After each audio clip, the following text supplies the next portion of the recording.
Сейчас, друзья, я занимаюсь озвучкой Dark Stories, видео Dark Stories, которое вы смотрите. Это реальная история про семью людоедов. Число их жертв превышает 80 человек. Просмотрев все архивы их допросов, я просто в шоке. То, что там творилось, и у меня просто в голове не укладывается, как такое могло происходить. Те, у кого слабая психика, лучше не смотреть это видео, говорю на полном серьезе. Встретив на улице эту женщину, которая милым голосом просила помочь ей донести сумки в квартиру, никто и предположить не мог, что она мать одного из самых жестоких преступников в России. Именно она поставляла сыну новых жертв, спокойно и деловито убирая за ним все следы совершенных им деяний. Друзья, повторюсь, если у вас слабая нервная система, то лучше вам не смотреть это видео. Начать стоит с самого начала. Мальчик Саша родился 1 марта 1970 года в Новокузнецке и был младшим ребенком в семье. У него была еще старшая сестра Надя. Александр родился недоношенным, очень слабым, часто болел и до 9 лет страдал энурезом. И Людмила, мать семейства, окружила его максимальной и даже чрезмерной заботой. Николай, отец, и Людмила были не самой благополучной семьей. Николай злоупотреблял алкоголем и в итоге ушел от жены и детей. А Саша рос под надежным крылом матери. Он мог творить все, что угодно. Александру исполнился 21 год, и у него появилась девушка. Их отношения развивались, и уже шли разговоры о скорой свадьбе.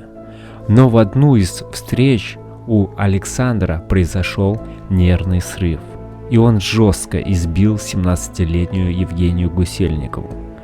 Избил до такой степени, что она оказалась в больнице.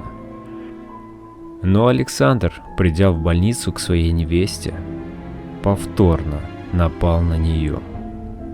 Его еле-еле оттащили медсестры. Разумеется, ни о каком продолжении отношений Евгения и не думала. К тому времени Александр уже жил один в своей квартире, а мать с сестрой съехали на дачу под Новокузнецком.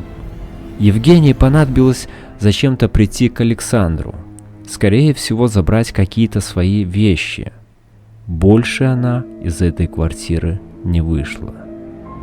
Поначалу не замечали ни музыки, ни доносившихся криков. Но в итоге кто-то все-таки дозвонился до милиции, и когда они ворвались в квартиру, то увидели на кровати уже холодное тело Евгении. Александр лежал возле кровати на полу. Бедная девушка скончалась от сепсиса. Александр был направлен на принудительное лечение. В больнице его закрыли на 3 года, после чего маньяка признали неопасным и отпустили. Он вернулся в ту же квартиру, куда периодически приезжали Людмила и Надежда, чтобы проведать Александра. Работу он не искал, а просто жил на деньги матери и много выпивал.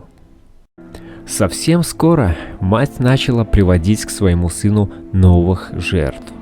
Она останавливала на улице девушек, беспомощно улыбалась и просила проводить ее до дома, помочь донести сумки.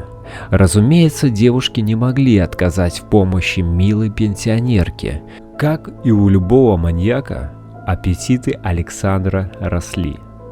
Людмила заманила в квартиру 3 несовершеннолетних девочек-подростков. Евгении и Анастасии было по 13 лет, Ольге 15.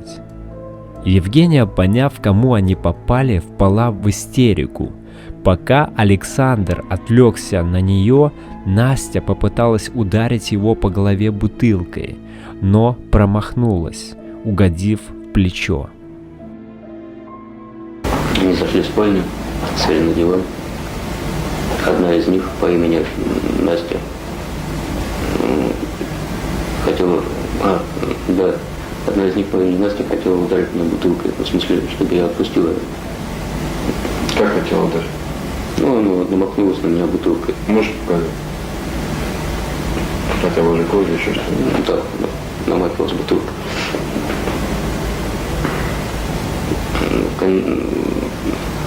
Я думал, что она эту бутылку кинет в меня или убежит. Поэтому я решил, ну, в смысле, нанести удар ножом. Я нанес несколько ударов. Куда именно? В область сердца.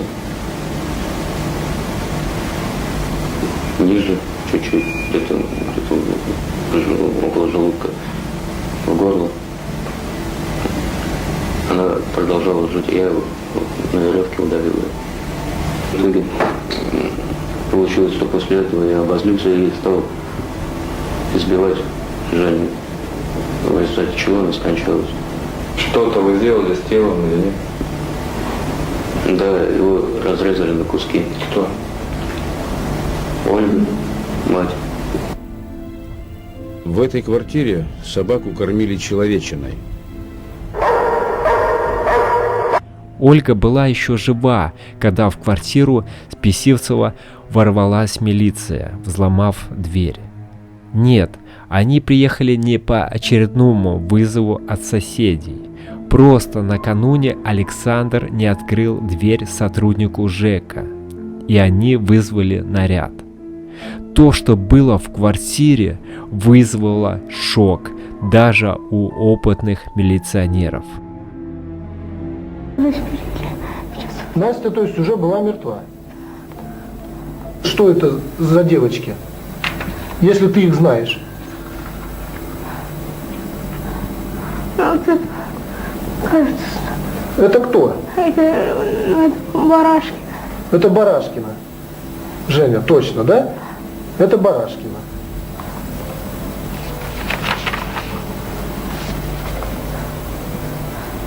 А вот это кто? Это ты?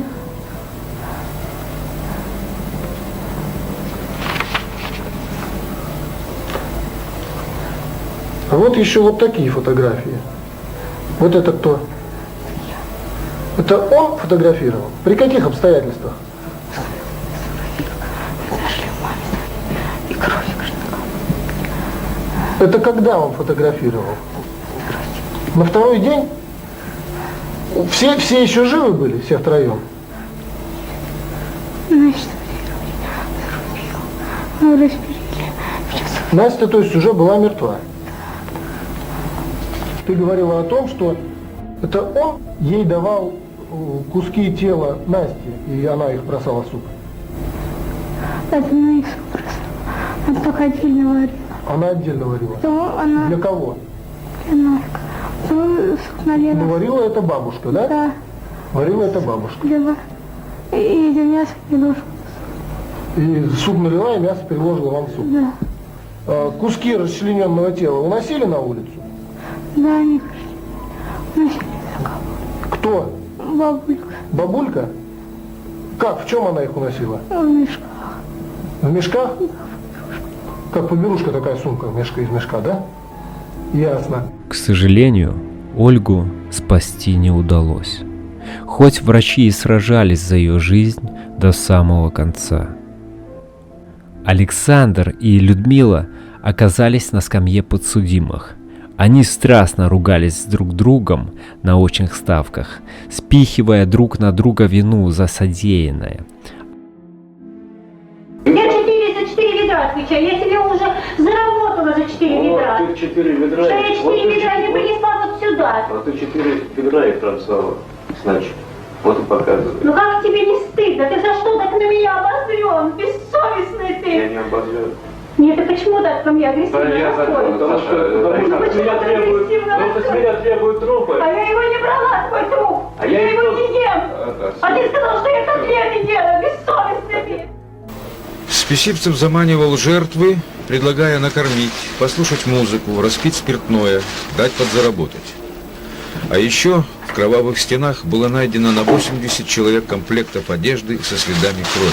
Откуда она? После всех проведенных допросов и общения Александра с психиатрами, его отправили в спецлечебницу, где он и находится до сих пор. Его содержат на строгом режиме и не дают даже стричь ногти самостоятельно. На свободу он уже не выйдет никогда. А вот Людмилу признали вменяемой, и она вышла из колонии в 2009 году. Женщину, которая собственными руками поставляла сыну жертв, действительно признали вменяемой. В это сложно поверить, но это действительно так. Надежда, сестра Александра, не понесла никакого наказания, хотя прекрасно знала о том, что происходит.